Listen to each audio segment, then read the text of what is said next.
When it comes to unexpected developments, Mushoku Tensei is the king of surprising me. Y'all, we have to talk about Mushoku Tensei Season 2, Episode 8 today, only on Exhausted Reviews, where I'm exhausted and I make reviews. And yeah, this right here is this is probably the most plot-driven character episodes that we've had in a very long time. Outside of just giving development to the Beast Girls, we finally get a little bit of flushing out on our homeboy Cliff, who, if you guys remember from the first Mushoku Tensei OVA, fell in love with Eris after seeing her beat up a bunch of bad guys, and yeah, so he's like, I need to go to magic school to learn how to cast wordlessly so I can impress the girl Eris. And while he's been here, he really has just been kind of stuck up. And today we find out a little more about him. So he's actually been yelling at our friends over here, Beast Girl and Rudy, now that they're cool and now that they're tight. Also, shout out to this shot. Shout out to Linia, right? Yeah, shout out to this shot, man. These guys are really having fun with this anime. You know, they're taking every opportunity they get to add a little bit of extra plot into the show, and I, for one, appreciate that. You know, we love a good plot, and that's really all you need to know. I had to make myself bigger just because I wanted to be big. Oh wait, no wonder I look weird. My window's all messed up. Sorry guys, this is I feel like a failure right now. I'm absolutely a failure. I'm sorry. So let's just really jump into the episode because yeah, he spent quite a long time actually on this whole little segment, almost 8 minutes before Elinalise and Cliff meet.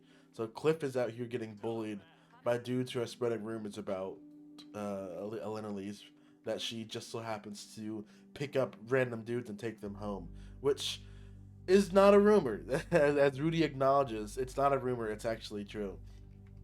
And so Bro confesses that he likes Elinalise to her. She kind of has a similar vibe to Eris going on.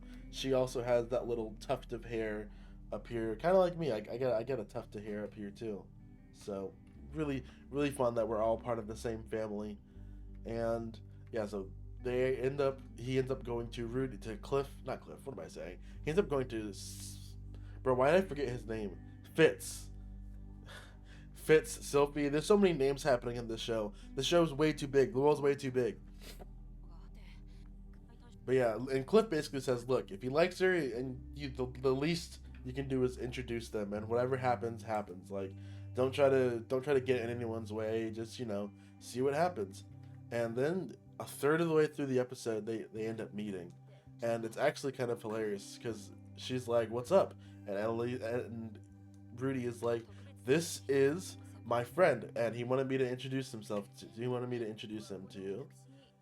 And he's like, "Bro, I would like to start a relationship with you, young lady." And Elinalise is hilarious, bro, because she gets up, right? And she immediately, bro, she literally arm bars him across the room. It's actually hilarious. Like, I did not see this coming at all. Bro, she zooms with him, bro. I can't even get a good frame of that. So she's like, bro, what the fuck? Why you bringing this dude? How much is he paying you to be the middleman? And Rudy is he's a very honest and genuine guy. He's just like, no, listen, like, that's just who he is. He just wants to be in a relationship with you. And Cliff, he doesn't know, okay? Put the thumbnail text up. He does not know. Does he know? No, he doesn't know. The rumors are actually true. And so Rudy is thinking, like, I hope for him the best. In my head, I'm thinking that she's just gonna bang him and then he's gonna be sad, but at least he got the girl. Or at least he got to bang, I guess. But no, in fact, they are now a couple. So yeah, she is willing to try to put aside her curse. Bro really just pulled up with the most uncontested riz, bro. He turned a hoe into a housewife after one conversation. So like, y'all, you really got to leave a like for Cliff as domesticating Elinalise. If that doesn't deserve a like, I don't know what will. So let's just jump right into the rest of the episode, because that's where all the important stuff happens. So Cliff gets booed up, and I feel like that's honestly kind of a little bit of foreshadowing, and they even have a nice little kiss scene. How about that? So yeah, official couple status for Cliff and Elinalise. But while couple status for them might be so easy, for other people, it is not.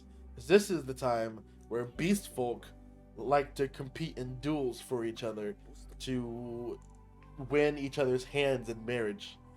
And because Rudy defeated Linia and Doldia, he's basically the new head of their clan, which means that all the beast men are going to be challenging him to duels.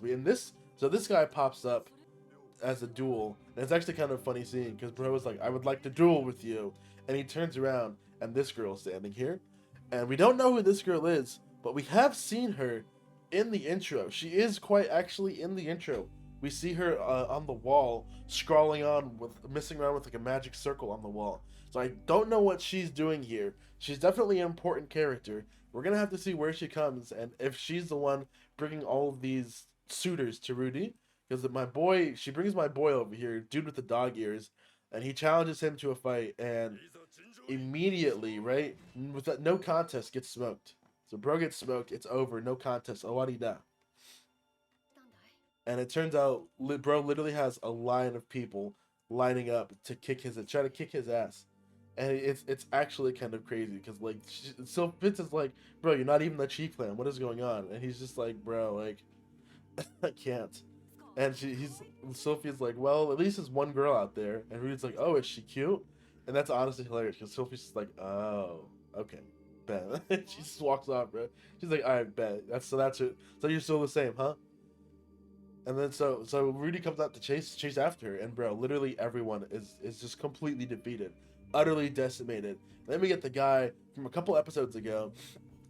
Before the school arc started, I was like, yo, I am looking forward to seeing this guy, and I am so happy he showed up in this episode, because I have been wondering when my big, strong man was going to be showing up and being big and strong, and here he is. His name, actually, I wrote this down, is Badigadi, but I think we're just going to start calling him Body for short.